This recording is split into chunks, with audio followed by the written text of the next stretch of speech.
ഇവർക്കും കേളി മീഡിയയിലേക്ക് സ്വാഗതം. എൻ്റെ ചാനൽ ആദ്യമായിട്ട് കാണുകയാണ്, സബ്സ്ക്രൈബ് ചെയ്യുക, സപ്പോർട്ട് ചെയ്യുക, നിങ്ങളുടെ വിലയേറിയ അഭിപ്രായങ്ങൾ കമൻറ്റായി രേഖപ്പെടുത്തുക. അപ്പം നമുക്ക് ഇഷ്ടം മാത്രം എന്ന സീരിയലിൻ്റെ എപ്പിസോഡിലേക്ക് പോയാൽ, ഇന്നത്തെ എപ്പിസോഡ് എന്ന് പറയുന്നത് തന്നെ നമ്മുടെ സുചിത്രയുടെ കല്യാണ കാര്യങ്ങളും വിശേഷങ്ങളൊക്കെയാണ്. അങ്ങനെ കല്യാണത്തിൻ്റെ ചർച്ചകളൊക്കെ ആയിട്ട് നീങ്ങുകയാണ്. ഇതേസമയം ആദീനെ മഹേഷ് വീട്ടിൽ കൊണ്ടുവിടുന്നു. അപ്പോൾ രചന അവിടെ കിടന്ന് ചൂടാവുന്നു. അപ്പോൾ ആകാശ് പറയുന്നു, ഇനി അവനോട് ചൂടാകരുത്, ഇനി അവനെ നല്ല സ്നേഹത്തിൽ വേണം നമ്മൾ കൂടെ നിർത്താൻ എന്നുള്ള കാര്യം പറയുകയാണ്. അങ്ങനെ സ്നേഹിച്ച് മഹേഷിനെയും അവരെല്ലാം ആദിയിൽ നിന്ന് അകറ്റണം എന്നുള്ള രീതിയിൽ നമ്മുടെ ആകാശ് മേനോൻ പറഞ്ഞു കൊടുക്കുകയാണ്. പിന്നീട് ആകാശും രചനയും കൂടെ അൻസാരിദാസിനെ കാണാൻ പോകുന്നു.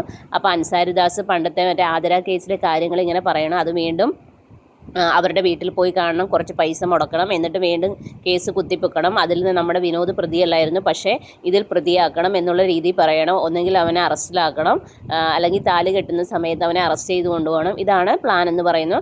അങ്ങനെ രചനയും പറയുന്നത് ശരി, ഇതോടുകൂടി മഹേഷിൻ്റെ കാര്യം അവസാനിക്കണം എന്നുള്ള രീതി പറയണം. അങ്ങനെ നമ്മുടെ മഹേഷും കൂട്ടുകാരൊക്കെയാണ് വിവാഹത്തിനുള്ള ഒരുക്കങ്ങളെല്ലാം ചെയ്യുകയാണ്. ഇതേ സമയത്ത് ഇപ്പുറത്താണ് വിനോദിനെ കുരുക്കിൽപ്പെടുത്താൻ വേണ്ടി ഇഷിതയും രചനയും ആകാശ് മേനോനും അൻസാരിദാസും.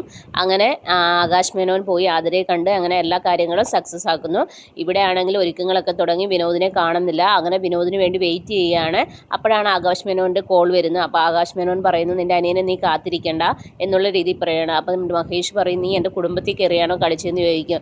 അപ്പം ആകാശ് മേനോൻ ഒന്നും പറയുന്നില്ല. അപ്പോൾ എല്ലാവരും ടെൻഷൻ അടിച്ച് നിൽക്കുകയാണ്. ഇതേ സമയത്ത് സുചിത്ര ഒരുങ്ങി വീട്ടിലേക്ക് ഇങ്ങനെ വരികയാണ്. വരുന്ന സമയത്താണ് നമ്മുടെ വിനോദിനെ കാണുന്നുള്ള കാര്യം അറിയിക്കുന്നത്. അങ്ങനെ എല്ലാവരും വിഷമിച്ചിരിക്കുകയാണ്. കാരണം എവിടെ പോയി കണ്ടുപിടിക്കും, എവിടെയാണെന്നൊന്നും അറിയത്തില്ല. അങ്ങനെ എല്ലായിടത്തും അന്വേഷിക്കുകയാണ്. പിന്നീട് ഇഷിതയും മഹേഷും ഒക്കെ തപ്പിപ്പോകുന്നൊക്കെയുണ്ട്. പിന്നീട് ഇവർ പോലീസ് സ്റ്റേഷനിൽ പോകുന്ന സമയത്ത് നമ്മുടെ വിനോദ് ലോക്കപ്പിൽ കിടക്കുന്ന സീനാണ് കാണുന്നത്.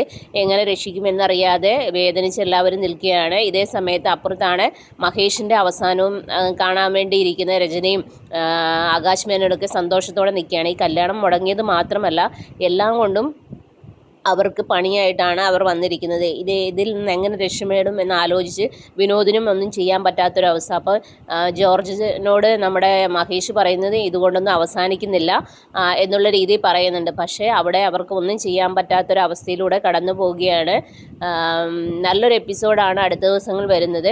കാരണം സുചിത്രയുടെ കല്യാണം മുടങ്ങി, സുചിത്രയാണ് കരഞ്ഞുകൊണ്ടിരിക്കുന്നത്. അപ്പോൾ ആകാശ് മേനോനും അൻസാരിദാസും പറയുന്നുണ്ട്, കല്യാണം കഴിക്കാൻ പോകുന്ന പെണ്ണ് കരച്ചിലുമായിട്ടിരിക്കുന്നു, ഇനി എങ്ങനെ അവർ രക്ഷിച്ചെടുക്കും, ഞാനൊന്ന് കാണട്ടെ എന്നുള്ള രീതി പറയുന്നു.